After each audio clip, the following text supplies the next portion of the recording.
Oh, hello there.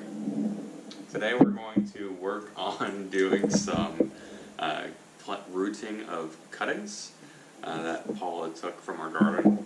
So this is a really good way if you have certain plants or varieties that you really like and you want to take some cuttings for next year.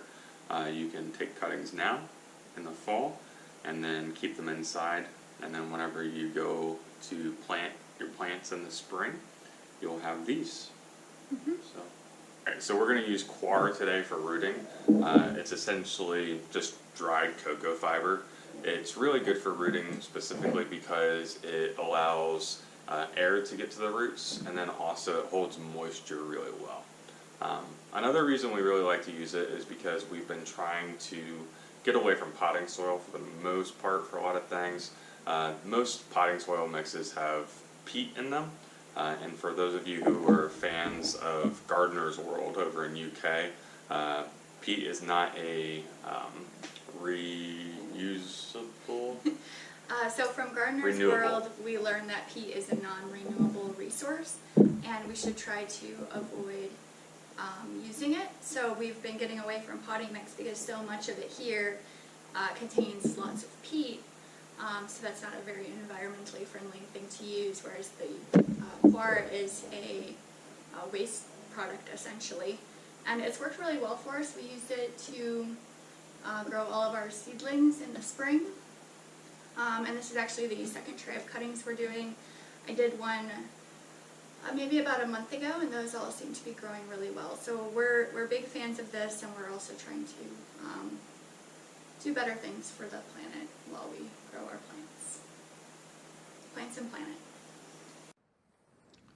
Alright, so Paula has taken a shovel to this to essentially split this along each one of its layers. It's pretty hard. This is actually very solid.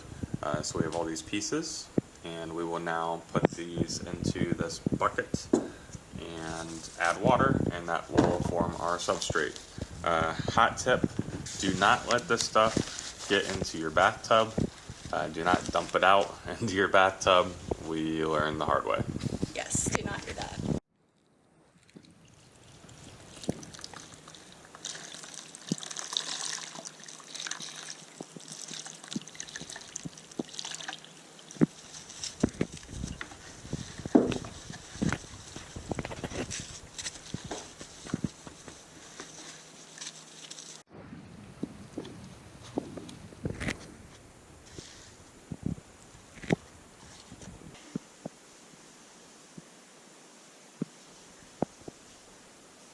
Alright, so we have filled up this tray with the coir here. So in total, I think per bucket full that you saw over there, we had, I think, 3 carafes of water. Those carafes? Yeah, 3 or 4 carafes per, and we still have a bunch left in that bucket. So probably 7 carafes of water approximately to make this happen. It expands a lot, and it keeps. So the stuff that's still in the bucket, we'll just keep it in that bucket till the next time that we need some. Awesome. And so we are going to now take some of the cuttings that Paula took from the different plants outside and see what happens. We've never actually grown cuttings of any of these varieties. Nope. So just going to kind of wing it. Most of these are various types of daisies. We like growing them. We think they're really pretty, but they are not perennials here. So we'll just try them and see what happens. This one was labeled as a daisy. It's got very different foliage, but you can still see it's kind of serrated.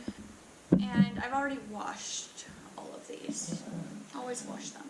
Yeah, highly encourage washing any cutting that you bring, or really any plant that you bring from outdoors indoors, especially if you have other indoor plants.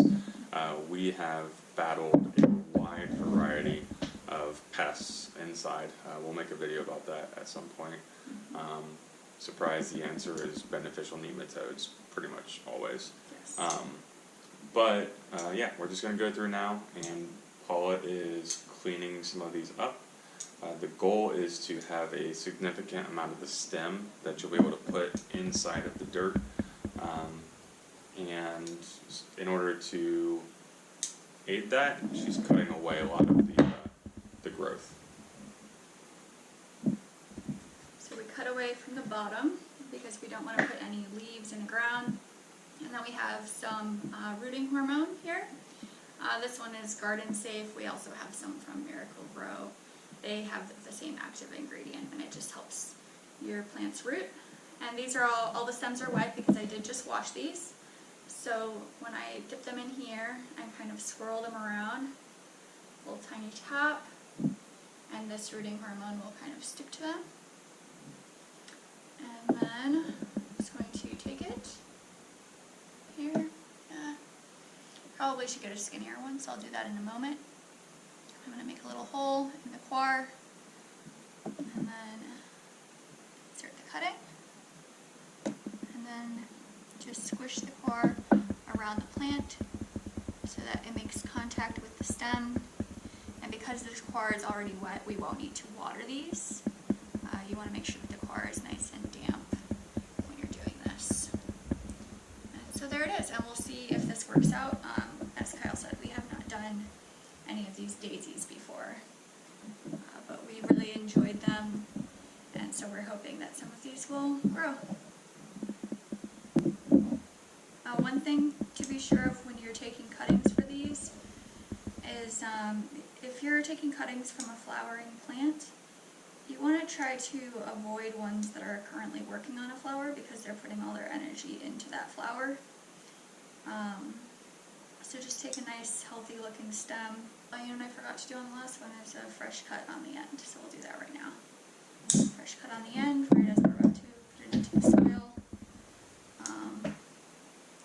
And that will be helpful.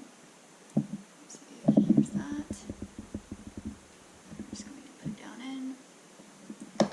And just push the soil around to make sure that it's all touching.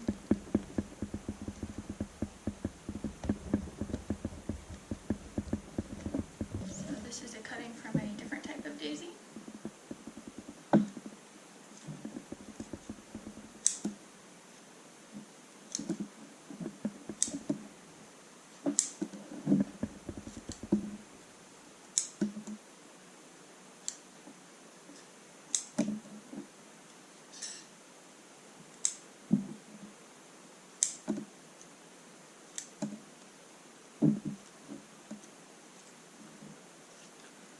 And then finally, you want to make sure that you make a fresh cut.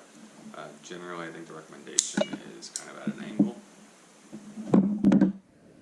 Not sure if that's actually deep enough, but Deep enough for snips.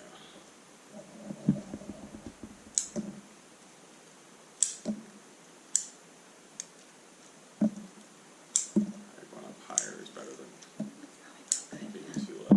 And then let's dip that very tip in water so that the rooting hormone sticks to it.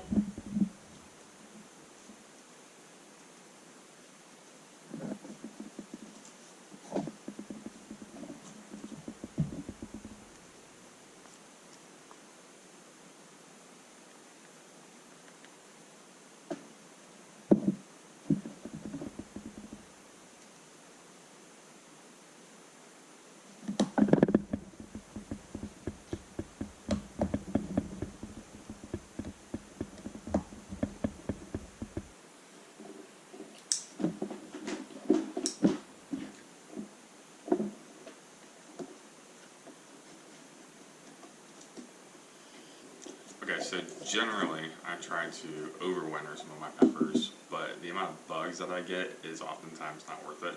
Apparently you can root cuttings from your peppers, so this is a cutting that I took from a scotch bonnet, which is a very hot pepper, and I'm going to try it for the first time ever, so let's find out.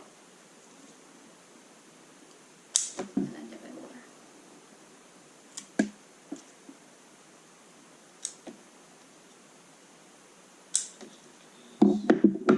Because you want everything up to that joint thing to have rooting hormone, and then all of that to be